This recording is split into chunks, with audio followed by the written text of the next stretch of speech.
Again, it's my pleasure. Jeff Glover, lots that we need to learn from you. You're the 22nd ranked agent in the world for Real Trends and Wall Street Journal, the number 8 agent out of 180-something thousand at Keller Williams. Yep. You're the official agent of the Detroit Tigers. Yes. And most people know you as a script master because you came up in the Mike Ferry world, right? Sure. Mm-hmm. And what most people don't realize is you're one of the very few that not only has built a huge business through your experience and knowledge of scripts and dialogues, but you're also a master at marketing. So now I am. Now you are. Yes. Yeah. Well, the stage is yours, and I'm very excited to see what you're going to share with us regarding this change that we all see coming. Awesome. Thank a lot you, of good Jeff. stuff. Thank you. Appreciate that. So a couple different things I'm going to share with you in the 45 or so minutes that I have. I've broken up my talk essentially into 2 parts. And just like Daniel said, yeah, I was kind of always known. It's kind of funny at the KW conventions, they have me come up and speak on scripts and dialogues and prospecting. And so I was never really this marketing guru until we hit a certain level of production. And the reason why I like to share that is because I think a lot of people, whether you're just getting into the business or have been doing the business for a while and trying to figure out your niche, think that you have to have a big marketing budget.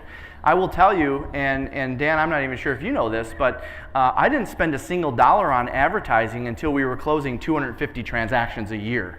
So no Zillow, no radio, no billboards, no internet. I mean, it was the pounding the pavement, pounding the phones, going door to door and seeing people face to face. And during those years, I was closing 130 of those 200 plus transactions myself personally.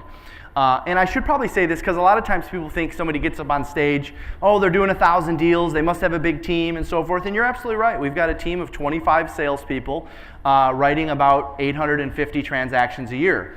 The other 150 transactions a year come from my effort. So I'm still on the ground every day. You know, before I flew out this morning, last night, I was on a listing appointment about 30 minutes from my office. I still, go out and present and get contracts signed. And I do that for 2 reasons. Number one, because I need to stay sharp, right? If I'm going to lead people in this industry and show people how to get it done in this industry, I need to know what I'm doing right now, not something that I did 5 years ago, 10 years ago, so forth. And that's one of the reasons a lot of people don't know this. I started a training organization several years back. I've just now started to promote it a little bit more, and I'm not going to bore you with all the details. But that is, the name of the company, by the way, is Glover U. That's Glover, and the letter U. What's different about what we're doing there is our coaches are on the ground every single day, just like me, and that's a requirement. If you want to be a coach for Glover U, you have to sell real estate alongside with what we're doing, and that's one of the biggest differences, and you guys see it all the time because you go to these events. Oh, I sold 36 homes last year, and next thing you know, I'm qualified to be a real estate coach. Well, in my world, it doesn't work that way. You have to be a top producer for 10, 15 years in order to qualify to stand up here and speak at a high level. Unfortunately, Dan brought in some great folks to get in front of you, and I've got some great acts to follow, and I know we've got another one following me. So let me jump in. So what I want to jump into first is, number one, kind of what you can expect in the next market. All right, we're already seeing signs of this taking place across the country. Obviously I'm in Detroit, so I went through the auto crisis and the lending crisis that we had. Of course, you guys experienced that as well, 2008, 9, 10. Those years were tough, and I don't think we're going to get to that level by any means, but certainly we are seeing a shift. And so I want to share with you, based on, of course, the 15, 16 years that I've been doing this, and also just the conversations that I'm having with top agents around the country of exactly what's taking place and what you can expect. That's part one. Part two is, okay, now how can we adapt? How can we thrive? How can we be different? And I'm going to walk you through some things that you can do. Some things are very simple. You can implement tomorrow. Some things might take a year or two, but that's okay. As long as you plan on being around for a while, God willing, you've got the time to do it. So first of all, let me share with you what you can expect in the next market we're walking into. See, when sales drop, so this is how we know we're in a shift, because people ask all the time, well, what does the shift mean? What's going on? And of course, you want to take notes on these, that's fine too. For the sake of time, I'm going to go a little bit fast, but I'll make sure to repeat myself if need be. Here's how we know when we're in a shift. When sales start to decline, yet the amount of agents in the business still increases. Right? Less to go around. When sales start to drop, but the real estate schools are packed with people. And the reason for that is because we generally don't get the information that the market is shifting for 6 months, 12 months, 18 months after it's actually shifted. So the real estate schools are still packed with people, the board of realtors are still packed, the orientations are still packed, yet the sales are dropping. Next I wrote down, and these are in no particular order, this was on a flight across country, I had about 3-4 hours to myself. I literally wrote out, okay, what happens in a shifting market? What can we do differently? All right, so these are, again, are in no particular order. Experience, for those that have been doing this for at least 6, 7, 10 years, experience and time in the business will now carry more value on appointments. Experience and time in the business. Well, for the longest time, it didn't matter really how long you were in the business or how great you were because everything was moving. The consumers said, well, they're a friend, we better help them out. So let's just list our house with them. Well, now experience and time in the business actually starts to carry value. And by the way, if you've been through a market shift before, you want to talk about being different, you better talk about that. Now, fortunately, for those of you that are in this room, if you haven't been through a market shift before, you're heading into one. So when we come out of one, you'll be able to say you've been through a market shift before. Next I wrote down, buyers will get offers accepted the first time around. Holy crap, that'll be nice, right? We don't have to write 6, 7, 10 offers for one buyer. However, we'll have to show more homes. Buyers will get offers accepted the first time around. However, they'll have more choices. We'll have to show more homes. Next I wrote down, part-time realtors and the one-hit wonders get out of the business. You don't see them. Unfortunately, there's not a lot of room for that. Because as somebody said earlier, I think Dan said it, the professionals will start to show up. The consumers will value the professional real estate agent again. I wrote down the business stemming from your database will increase, assuming you take care of it, which we'll talk about in a little bit. I wrote down the business generated from expired listing prospecting will increase. For those of you that do any research on us, or if you go on Glover U's Facebook, you'll see all these videos that I've done over the years. Expires was always my #1 source of business, and then we got into advertising. Now it's kind of weird how it shifted into database. Again, I'll share with you some of the things we're doing in just a bit to make that a bigger source right now. But the business from expired listing increases. Why? Because less listings sell. Because believe it or not, there's agents out there pricing properties. Their last sale was 6, 9 months ago, and so they're pricing it based on what they're feeling of how that transaction went. And so therefore, they're overpricing it, the listing's sitting, it becomes an expired listing. So I say to agents all the time, if you're a for sale by owner agent right now, shift gears to expireds. Because the next thing I wrote down is the for sale by owner business will actually decrease. Now here's the thing, it's kind of an oxymoron. For sale by owners need us more, right? Our value to a for sale by owner actually increases in a shifting market, does it not? Say yes. Okay, they need us more. So our value in what we do actually increases. However, they aren't as confident that they can get it sold, so less of them come on the market. So what I'd like to talk about with for sale by owners is you'll have actually less to go after, but your conversion on for sale by owners will actually be higher. Right? So you'll actually have less because less of them are confident they can sell, but your conversion will actually be higher. Which is why I'm encouraging all of our agents who have had some great success with for sale by owners the last few years to shift their focus towards expireds, because there's going to be more opportunities there in the next few years. I wrote down, and don't get mad, open houses become less effective in a shifting market. Buyers right now, or at least up until 6, 12 months ago, needed to exhaust all efforts to get into a property. Right? They had to do everything they could to go out and find a home. Well, the reality is that when there's more homes to choose from, they don't have to run around town looking at inventory because they know they're going to get enough listings from their agent, or they know their agent's going to be in touch with them and say, you know what, let's go out and take a look at homes. There's a new listing that came on the market. In a hot market that we've been in the last 3 to 5 years, that didn't happen every day. Right? There wasn't a new listing that came on the market, so they had to get in their cars and drive around and check out open houses. Agents will still have success in open houses, just not as much success. Next, I wrote down, skills and your ability to sell will become the differentiator between the champions and the rest of in the business. Skills and your ability to sell will become the differentiator between the champions and the rest of the business. And I kind of get on my soapbox about this a little bit because everyone's about, oh gosh, technology's coming, technology's changing, and technology's shifting the industry. And oh, by the way, to some degree that is true, right? The gentleman up here said we're in a market shift and a tech shift. Absolutely, I believe that 100%. However, no matter what technology you have, all of the technology and marketing and everything that's out there is designed to get us to one place, in front of a buyer at a coffee shop or our office, or in front of a seller at their home. So the one constant that doesn't change is what we say once we're there. And so one thing that drives me crazy over the last 3 to 5 years, we haven't had the need for great sales skills because homes sell no matter what. People will list with you no matter what you say because the market's hot. Well, when the market shifts, it becomes more about what you say versus how you got there. So don't get me wrong, there's a value in figuring out better ways to get there through marketing, through prospecting, through technology. There's no doubt about that. But the one constant that doesn't change is what we say once we get there. Next, I wrote down, technology becomes a difference maker, but only for those who embrace the idea of daily face-to-faces. Technology becomes a difference maker, but only for those who embrace the idea of daily face-to-faces. A lot of people laugh when I say this, and it's just part of my spiel, so sorry, Sync. Actually, Sync is our CRM.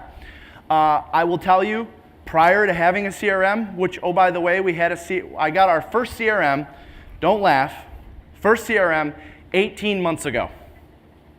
We were doing 900 and some transactions.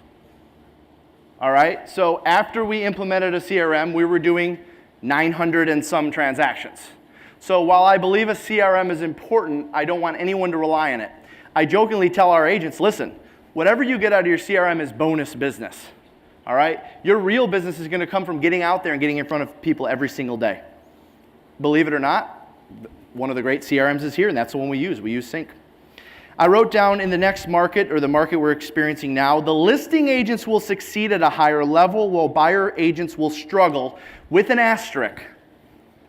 And the asterisk is use showing agents. Why? Because you're going to be showing more homes, which means there's a greater need for showing agents, which means showing agents can actually start to make more income. That's a whole nother seminar. I wrote down in the next market, average real estate teams will dissipate as they can't justify the returns. And what I mean by that is these groups of people that just got together and said we're a real estate team. All right, you'll see less of that because what will happen is people will actually start looking at each other like, okay, are you carrying your weight around here? I don't think you are. Now that the markets shift, it puts a spotlight on everything. So these average real estate teams that aren't making great returns either start to go away or start to fold into bigger teams. Next, I wrote down the big teams gain market share as the smaller fish can't compete with the bigger teams' value propositions. The bigger teams get bigger and have more resources to provide for a better value proposition. Well, if they can provide for a better value proposition, then it becomes more attractive. And so agents that are on these, by the way, these are good teams, right? There may be some of you in the room, 4 or 5 person team doing great production. The challenge is they can't provide the resources of a business doing 500 transactions or 800 transactions or 300 transactions. So agents from the smaller teams end up migrating to the bigger teams. So my challenge would be to you, if you're one of those smaller to medium-sized teams, is get together with your lead agent and say, hey, how are we going to compete against this? Because there is a way to compete against it if you put your thought to it.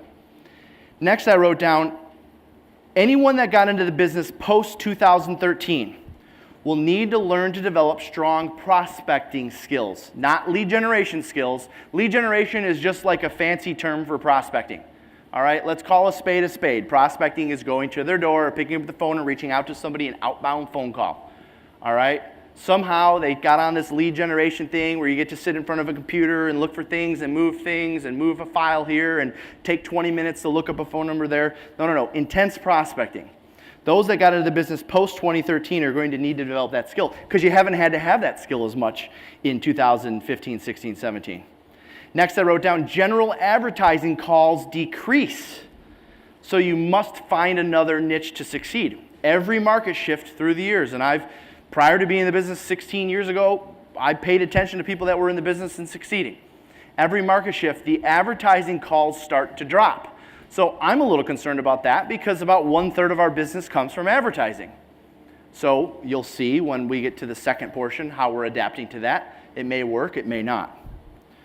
I wrote down expansion teams will struggle because the focus will return back to the home-based location.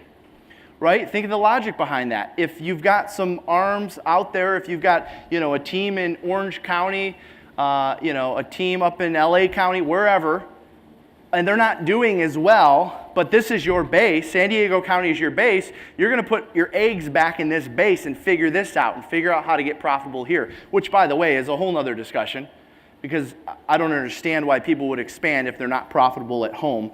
You don't need to expand unless you're dominating your market. The law of diminishing returns. Next I wrote down, which is very true in the real estate industry, right now, agents, generally speaking, present company excluded, generally speaking, agents work to pay the bills and have some money left over for a vacation or two or a new car. In a market shift, the focus will be just making enough to cover the bills. So what does that mean for a lot of these big teams, including our own? Naturally, the incomes of most of the agents start to drop a bit, because if all they need a year to survive is $80,000, but they were making $110,000 and the market was hot, they probably will drop back to $80,000. Something to pay attention for you broker owners and team leaders. I wrote down the inside sales associate model will be more successful than ever because there's more opportunities to go around. The inside sales agent, the telemarketers, the prospectors. I wrote down the next market will be about who can capture the most info from consumers, A, and B, make the best use of it. Okay, that goes back to that whole kind of technology data revolution we're in. Who can capture the most information, A? Okay, that's great. Now what are you going to do with it? All right? I'm going to show you in a moment something that we came up with that we think could work. It may or may not, but it's just an example of sitting down and thinking, all right, how could I capture information and how could I make the best use of it? And I'll show you in a moment. I wrote down, larger companies will succeed while mom and pop shops will fall behind. One word, resources. The larger the company, the more agents, the more resources they'll have. Offices will reduce square footage to save money, which means more agents and less space. At-home agents will increase. However, if they're not connected in some way, they will struggle. Now, that connection could be digital. All right, it could be coming to stuff like this, but the amount of square footage of most real estate offices is going to shrink. You're already starting to see it. Some of them are going away entirely. So how are you going to stay connected if one day your broker, owner, manager says, hey, we're downsizing the space, or hey, we don't have space anymore. Here's our plan to keep you connected. If you're connected, you'll be fine. If you're not connected, if you're an at-home agent that is not truly connected with the company or the brokerage, you'll struggle in the next market. I wrote down, the agent that talks to and gets in front of their database the most will win. The agent that thinks the CRM will solve all their issues will struggle. The agent that becomes more passionate about being a salesperson will succeed. The agent that believes they're a consultant or a realtor and not a salesperson will struggle. Previewing properties and pre-qualifying sellers becomes necessary again. And the value of the real estate agent will increase. I wrote down the cost of buyer leads will drop because there's less agents to afford them. That's a good thing for those of you that can afford the buyer leads still. This is an interesting one. The need for real estate training increases, yet the ability to afford it decreases in the next market. And then finally, taking care of your best clients becomes more important than ever. So I want to shift gears a little bit and get into, especially because we're talking about, okay, so how can I be different? All right, so taking all of that into consideration, I wrote a plan. It's got 6 or 7 steps, if you will, of how you can be different in the next market. And quite honestly, this is my plan. So it's not like, hey, hypothetical, I think you could do this. This is what I'm doing to be different in the market we're in today and the market we're going into. So I wrote down difference maker number 1. There is 7 of them. Now, number 1's a little longer because there's actually 7 steps in number 1, all right? And if you know me enough by now, you know that I'm very passionate about this first point. I wrote down difference maker number 1. If you want to be different in the next market and thrive in the next market, not just make it through, embrace being a strong salesperson and embrace being a strong salesperson and follow the next 7 steps, which are different from the 7 I'm going to give you. It's like 7 plus 7. It's like 14, okay? Embrace being a strong salesperson. I'm from Detroit, we're not that smart. Although I will say, I'm going to take this opportunity because I always get picked on. Oh, Detroit, you must be a Lions fan. Okay, well, listen, I know we've never won a Super Bowl, and, well, you guys once had a team that won a Super Bowl, but so I finally get to pick on another city. All right, so here's the 7 steps within point number 1. So what I want you to do is put a plan together for each one of these. And I'll tell you, these 7 steps, I could probably talk all day on just these 7. So I'm going to go through these 7 really quick and then get into difference maker number 2, number 3, because there's some cool videos and some neat stuff I want to show you. So I want you to put a plan together for these next 7 items. Number 1, everyone in this room, whether you're a buyer's agent, a listing agent, running a team, leading a team, whatever, needs to go back and redefine and recreate their current daily schedule. You leave here tonight, tomorrow, whenever it sinks in, go back and redefine, recreate your current daily schedule. And I always tell agents, create a workable schedule. Not one that is like, well, this is what the book says I should do. One that's going to work for you, your obligations, for your family. Create a workable schedule, which is essentially from the time you get up until the time you retire. And I've said all the time, you have a clock in and a clock out mentality. If you want to be effective throughout the day, you have to have this mentality that I'm clocking in at this time and I'm clocking out at that time. Perfect example of this for myself is on Saturdays. So there was a time for probably 10 years straight where I worked pretty much every Saturday unless I was out of town or it was a holiday. And I would work 9 until 2 or 3 o'clock on Saturday. My last appointment would usually be 2 o'clock. So I'd have a 9 o'clock, a 10 o'clock, 11 o'clock, a 12 o'clock, a 1 o'clock, and sometimes a 2 o'clock. The reason why I did that is because statistically, more people sign contracts with you on Saturday than any other day of the week. All right? There's less going on, there's less distractions, there's less stress. They want to check a chore off the list. Especially here, there's less traffic getting there. Statistically, more people will sign contracts with you on Saturday, so I would load up my Saturday. If I'm talking to someone on a Wednesday or a Thursday, I'm trying to get the appointment set for Saturday. Saturday at 9, Saturday at 10. Well, how do you balance all that? Well, I do 1-hour windows. So I've got my 9 o'clock appointment. Of course, I have to be on time, or if I'm late, it's going to throw everything else off. So my 9 o'clock, I'm there at 9. However, my 10 o'clock appointment is a 10 to 11 appointment. My next appointment after that is 11 to 12. My next appointment after that is 12 to 1, kind of like the cable company, but just like a 1-hour window. Why do you do that? Well, that way I'm not late to the appointment. And if there's a chance that I get a contract signed and I'm there for 30 or 35 minutes versus 20 or 25, because I'm never there for more than 35 or 40 minutes, then I need to allow myself time to get to the next appointment. So I load up my Saturdays, but at Saturday, where I was going with this, Saturday at 3 o'clock, I'm closed until Monday at 8 a.m. Closed for business. No phone calls, no emails, no looking at offers, no presenting offers. My philosophy has always been the same. If I'm going to bust my butt for 5.5, 6 days a week, I deserve a day or a day and a half off. And so do you. So have this clock in, clock out mentality, but create that workable schedule. Number 2 under difference maker number 1, we'll call it 1B. You've heard me say it probably 5 times already. All right, so don't let it go in one ear and out the other and think it's not important. And if you want scripts and all that stuff on it, you can go to gloveru.com or follow us on Facebook. All of our stuff's on there, but 2B is master prospecting. I sat in a mastermind 3 weeks ago where the number 1 guy in the room said, in this next shift, I'm cutting advertising and going back to prospecting. And oh, by the way, the guy's been around the business 40 plus years. I don't know, did maybe 16 million in GCI last year. Number 3, I wrote down, you better have a strong lead follow-up system. All right, it's not just, I'll call you later. What is your system for lead follow-up? Now, this is one area where a CRM could come in handy. I will tell you, up until 18 months ago, I had 2 folders. One folder said 0 to 7 on it, and the other folder said 7 to 30. Anybody that I knew was going to be listing or buying a home within the next week would go into the 0 to 7 folder, and anybody that I thought was 2 to 3 weeks out went into 7 to 30 folder. Anybody that was going to be doing something more than a month from now went into the trash can. So now we just replace the trash can with the CRM, and we get some bonus business from it.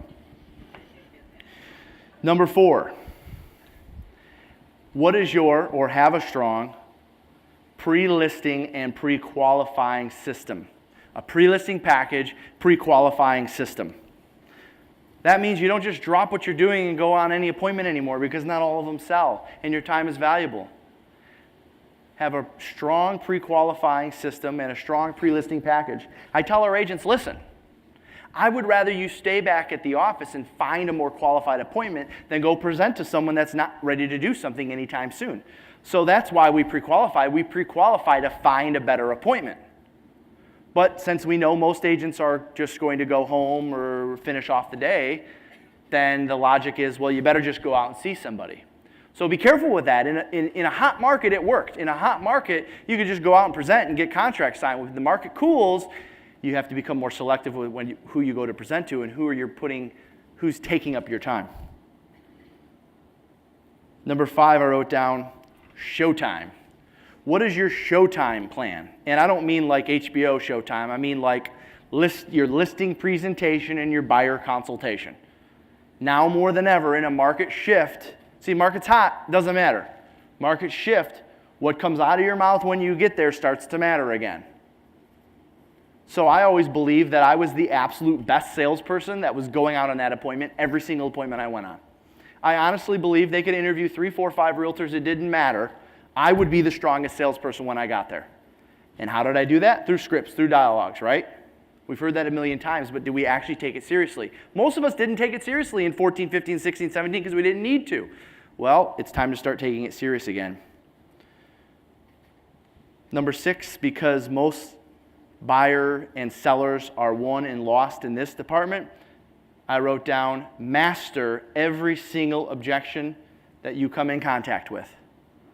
Master every single objection that you come in contact with. Because when you're out on a presentation, I'm telling you, most presentations are won or lost based on how well you handle their objections. So always follow the rules of handling objections. Always agree. Always smile. Never get into an argument with them. The moment you debate, you've lost rapport.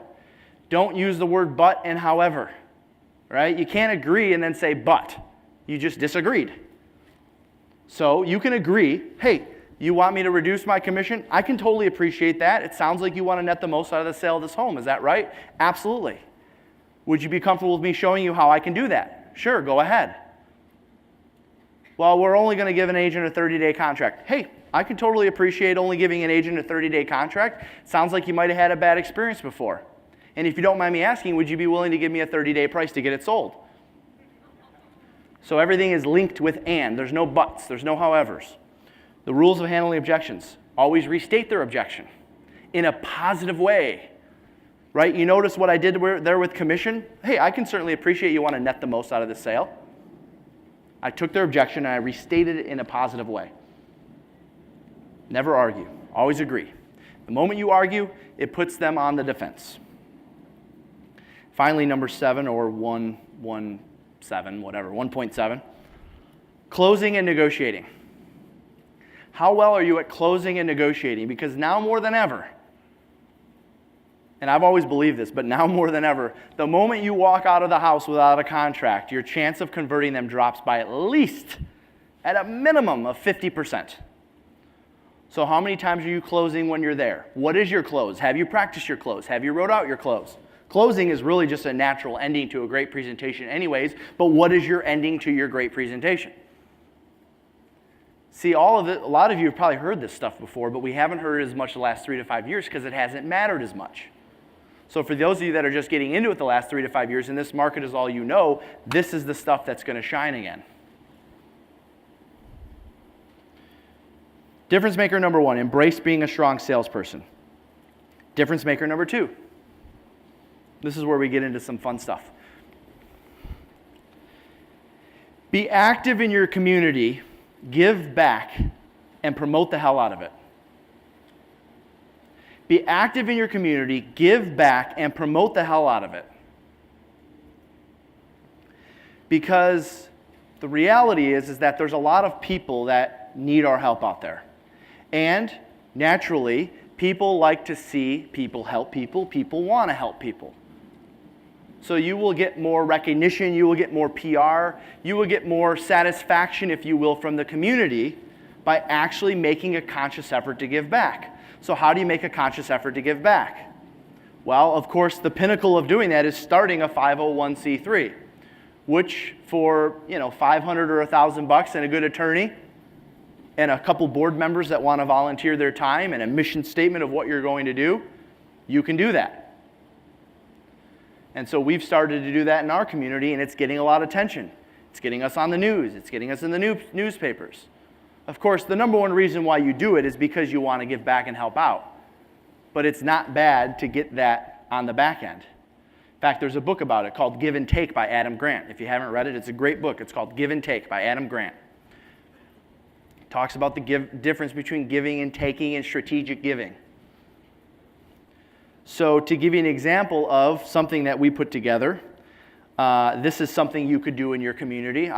This is something we did recently. I think we have a video on it. And I want to share with you the video for two reasons. Number one, to give you an idea of something you could do. We started a 501c3. It's called Glover's Heroes.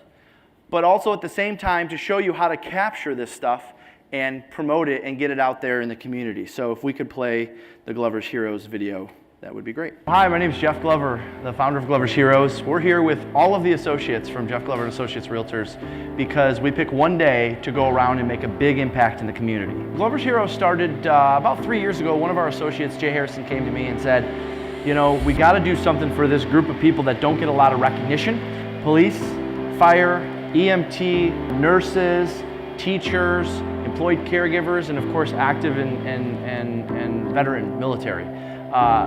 That group, especially the first 6, they do not get enough recognition as they should. And so our program started with every time someone in one of those classifications buys or sells a home with our company, first of all, they get a significant discount on their commission, and then we donate a portion of their commission to the foundation.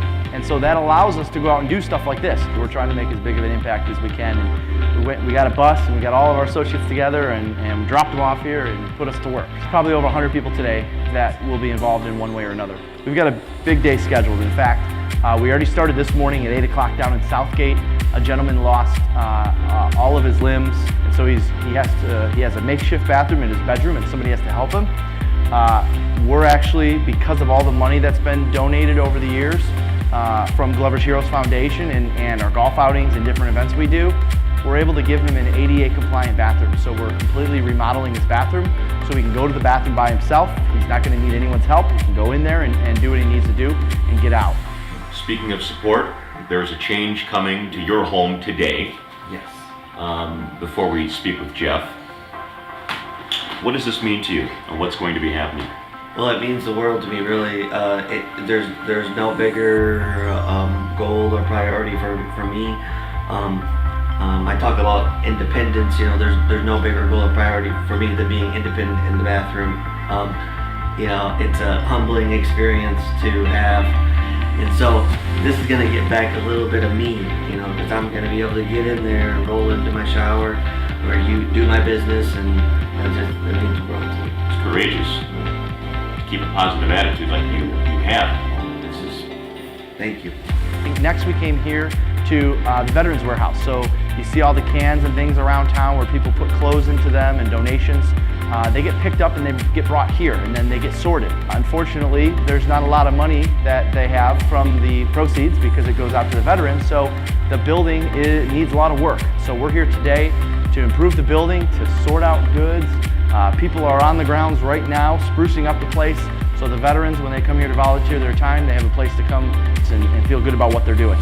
First off, thank you all for donating your time to be here. This is just an amazing chance to really make a difference, not only in the veteran community, but in the community as a whole, okay? Our Michigan veterans, we have almost 690,000 veterans in the state of Michigan alone. So what this provides resources for is absolutely amazing. this building, it was in a transition period between the DAV and this new Veteran Charity Services taking over. So there was a lot of outside facility stuff that needed to be cleaned up.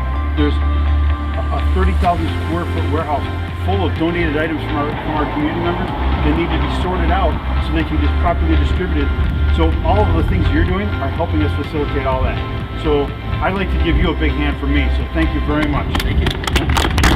After we leave here today, we're going out to Milford to a gentleman who is down on his luck. He's a community hero. We found, Glover's Heroes is all about community heroes. We've got a gentleman who's down on his luck, cannot afford a roof, literally has buckets in his home collecting water when it rains. We're going to start a new roofing project for him right after this. There we go. Dale, right? Jeff Glover? Yeah. Hi, Jeff. How are you? Yeah, you too. Glad we could help you out. Relieved. Yeah, I hear. We looked through all of the applications and we appreciate your service to Milford Fire, right? Yes. Well, good. I'm glad we can help you out. Do you mind if we take a look inside? Nope, come on in. All right. Leaks up in here, you see the warped wood. I've Oh, taken wow. that down 2 or 3 times, tried to fix them. Yeah. Skylights were leaking, so I got, They're replacing skylights, right? yeah. What were you just had buckets out or? Yeah, I had to put buckets out, Yeah. or get up there if I knew a storm was coming, I'd cover them with tarp. Yeah. Up and down off the roof all the time. No, you shouldn't have to do that. Nope, I get it. Well, we have a golf outing on Monday. So we Okay. do a golf outing every year, and the money we raised last year went into a pool and went towards stuff that we're doing today. And this is Okay. one of the 4 projects we're doing today. Well, thank you. Thanks for allowing us Thanks to for your be a part help of this. Thanks for your Yeah, contribution. like I said, it's not just me, it's our associates, our clients, a lot of people put their money in to make stuff like this happen. So, thank you. Tell everybody back at your office, thank you too. I will. Oh yeah, yeah, we will. Yeah, we'll get you. Especially this guy, Don. Yeah, Don's the man. And then finally, we're driving across the state over to West Michigan, to Jenison. Same thing, a former hero, also fell upon hard times and needs a lot of work done around our house, so we're going to be doing some work around our house later today.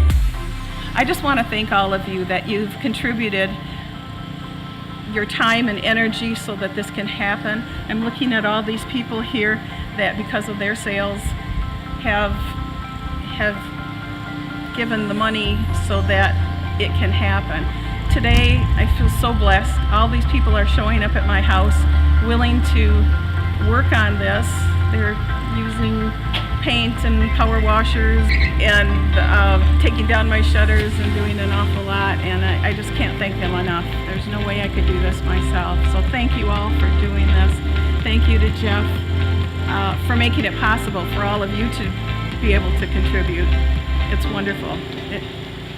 We're so excited that we were able to come out and do this, and seriously, if it weren't for the events and stuff that we put on to raise money, we would have never been able to make it happen. So it's not about us, it's about our associates and about you guys that come out and do this stuff with us, that gives us the funds to come out and do these things for people like Sharon. So thank you, Sharon, for your service, and you are a hero in our mind, and that's why we're here. So thank you.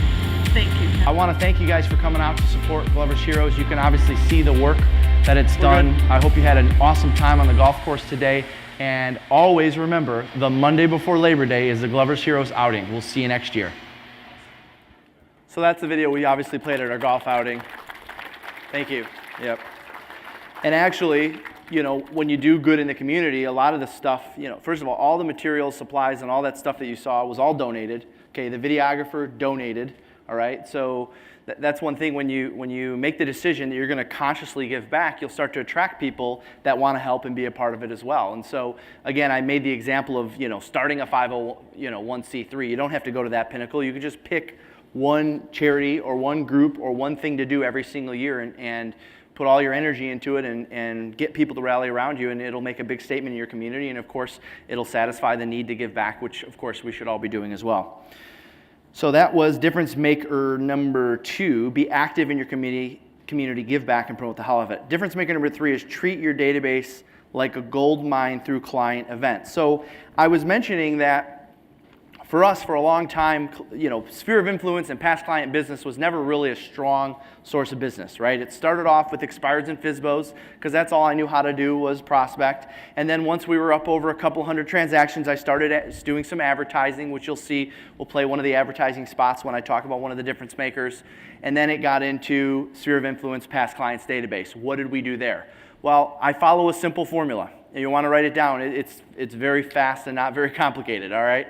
It's 4 pieces of mail, 2 phone calls, and 1 big client event. That's it. Now, there's probably a million different formulas out there, and I'm sure they're all just as successful, and probably a lot of them are more successful. But we're doing about 350 transactions a year from the database from that formula, all right? And by the way, the other stuff you do, the community events and so forth, it all plays into that as well, because, oh, by the way, you better believe we sent out a message to our database telling them about what we were doing, and do you want to get involved, and do you want to volunteer, do you want to put our shirt on and help us out? And we had people from our database come down and help us out. So you can tie those 2 things together as well. So once a year we do a big client appreciation party, and I was talking in the back to the gal that's the Padres realtor, and I'm not sure whether she does this or not. We had a lot to talk about. We didn't get to this part. But if you're going to put a client event on, put it together based on something that people can rally around, all right? You all have different levels of amount of people in your database. What are the majority of the people in your database? What interests them? What is your sphere of influence? What do you guys do? Chances are your sphere of influence and your past clients are very similar to you. So this is a lot shorter, probably a 60-second video of our annual event. So if you want to go to the next one showing our annual event, I wrote down, treat your database like gold.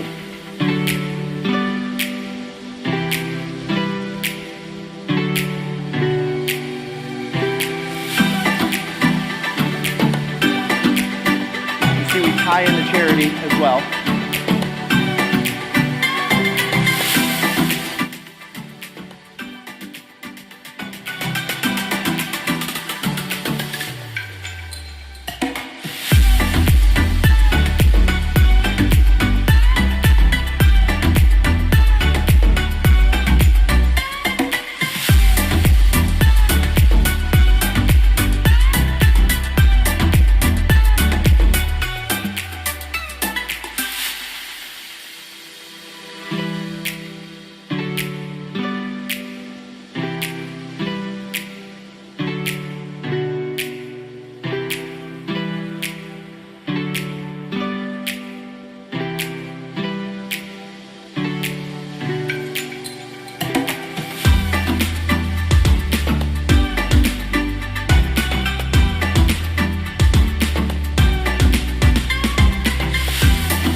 Next, I wrote down difference maker number 4 is to develop a culture of learning, growing, making money, and having fun within your organization. Develop a culture of learning, growing, making money, and having fun within your organization. We hear all the time, oh, we've got culture. Yeah, we have some fun. All right. Okay, what does it look like? What is your mission statement? Does your mission statement revolve around it? For instance, our mission statement, which took a year to develop, we got all of our associates together and talked about what was important to them, what they felt about how we operate currently, where they want to go. And our mission statement is living an unreal experience to deliver one. Living an unreal experience to deliver one, which means that while you're at work, while you're at home, while you're with your family, while you're with your kids, while you're with your clients, you're living an unreal experience on this earth, which means that you're more likely to deliver one. And so we rallied around that mission statement, all right, got everyone together, and probably for about $500 hired a videographer to put this next piece together, which we blasted out to the real estate agent. And this is, quite frankly, how we built JGA, through stuff like this. So if you want to cue the next one, and stop the video at like a minute 50, so we don't have to watch the whole thing.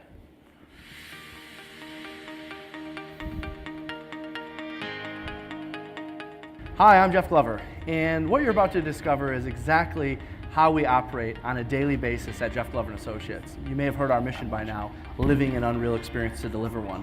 The word unreal to us means something so amazing, it's almost unbelievable. During this behind the scenes look, you're gonna actually get to see firsthand how we live an unreal experience. Let's take a look inside.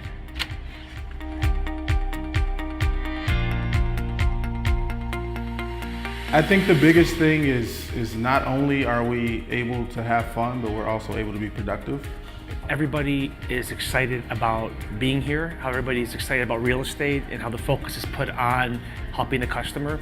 What other team can you go to where the team leader is out there in the field, taking listings, doing the same things that you are, the best agent in the state, gets up at 7:30 in the morning to be on the call with everybody else. He's in the field, he's doing the same things you're doing, and he's growing the business. How much more inspiring can you be? You're coming into an organization that has the ability to let you grow with your background, your education, your skill set. We have a place for you within our organization, and I think that's what JGA has done for me. It's allowed me to continually grow, challenge myself, and challenge others. Whether you want to get into, luxury, whatever it is that you're thinking, we have a spot for you. And I mean that wholeheartedly, because the way we're going, there are going to be a lot of spots to fill, and I look forward to the future. I think it's the amount of swagger that we have as a team, the reputation that we have and the culture that we have, the amount of training and opportunities that are given with regard to all the different types of real estate that you get exposure to in a company like this. So we're going to fast forward just so we can get through on time. While he's fast forwarding to the right spot, okay, once you define what the mission is and once you define what you want your culture to be, then you promote the heck out of it. And when you promote the heck out of it, you're going to attract people that want to live the same mission, right? So we see all the time, these teams and groups get together, we're going to form a team, or I made the decision to have this team, but there's no rhyme or reason why they're working together. You can't attract the people you want to work with until they know what your why is. And so what I would encourage you to do, find a college intern, okay? I think we paid someone $500 for the day to come in and do this video. That, somebody that will, college intern or high school intern in the middle of summer, whatever, to document exactly what it is you're doing, how you live your mission, what's important about the mission, and then you can put it out there and start to attract people to be a part of it. So there's maybe a minute or two left in the video if you want to play that. We'll get to the next one. Which is huge. So it really motivates you to continue to work the business and not just depend on yourself. It definitely has an impact on your everyday lifestyle. In terms of, who you surround yourself around definitely, creates value, at least in my eyes. So the people are exactly why I like working at JGA. I love the work atmosphere at JGA. It's so upbeat, productive, positive, fun, and you create coworkers that turn into family. How could you not enjoy working here? Because we're so close, you're in an automatic family and an automatic team. If you need someone to cover a showing for you or go to a closing for you, or if you're busy and you don't even know what to do in this one situation that you've never experienced before, there's 10 people to ask right next door. There's always someone on the team to have your back, and whether it's Jeff or one of the other agents, we're just always there for each other.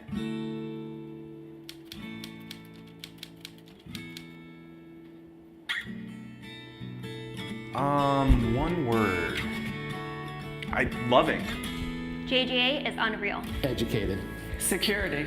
Passionate. Success. Domination. Accountable. Evolving. Innovative. Winning. Limitless. Productive. Supportive. Unstoppable. Exciting. Accountability. Well, it wouldn't necessarily be one word, it'd be one phrase. How about, we're a household name?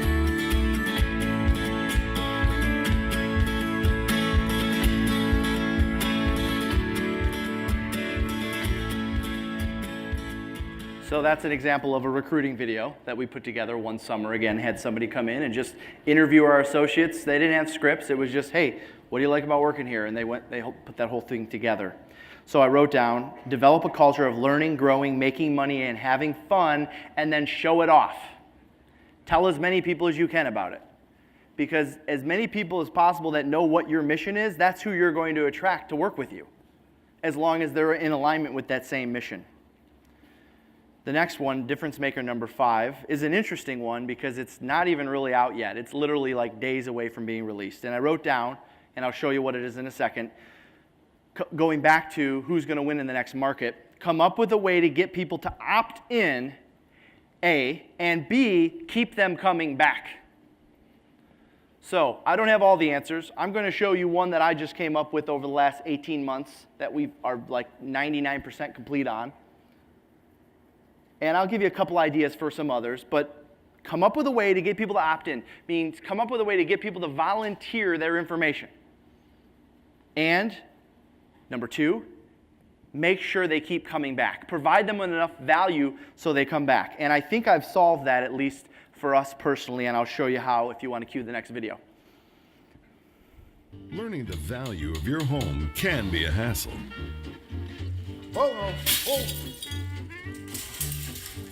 Don't worry, that won't go in my report. Such lovely flooring. Laminate? No, this is wood. So this is your 32,000 square feet. No, this is our 3,200 square feet. Or spend hours on websites filled with out-of-date information. It's not right. Did you see this stuff? Did you see this, the estimate here?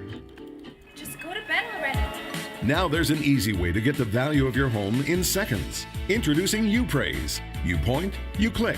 UPraise. With UPraise, you choose. Simply enter the address of your home for a starting estimate, or upload pictures and list your updates to get your home's real value. You can even get a confidential certified UPraisal. It's just that easy. Save time, save money. Appraise with UPraise. You point, you click.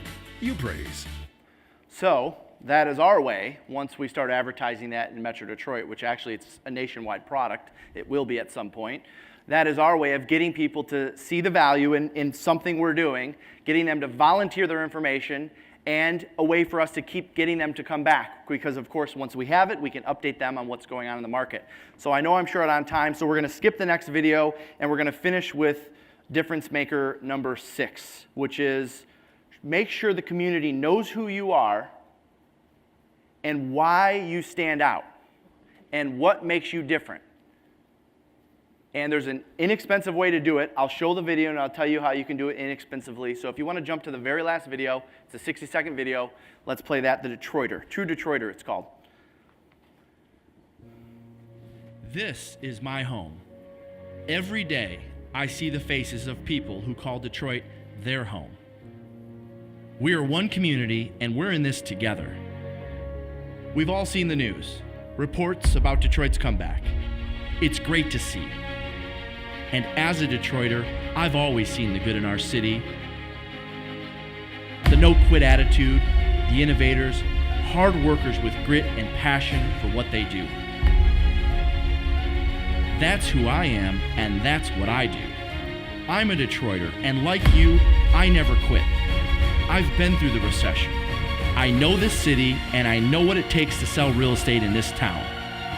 From Detroit to Ann Arbor, and everywhere in between. If you're looking to sell your home, call me at 855-JEFF-SELLS or online at housesoldname.com. So the reason why I wanted to show that off is because while a lot of real estate agents that get into video and they go into houses and this one's listed at this price, or we sell the most or we sell them the fastest, I wanted to show how we're different, what's different about us, what I believe in, again, going back to kind of the roots and why people should follow you and what you're doing. And so that particular video, I put together 0 production costs. Now here's the secret. 0 production costs was because we signed a contract for a certain length of time to promote it. So you can find either digital marketing companies, social media marketing companies. This particular was a TV station in Detroit that will donate their time and put together great production if you're willing to sign a certain amount of contract for a certain amount of money and a certain amount of time. So a lot of times people think when they see stuff like that, oh gosh, I could never afford to put a video like that together. Well, if you're spending $1,000 a month on Zillow or $500 a month on Zillow over the course of a year, you have enough money to put something like that together and, oh, by the way, have money left over to promote it. So my name's Jeff Glover with Glover U, Jeff Glover Associates. Thanks for having me. See you guys. Thank you.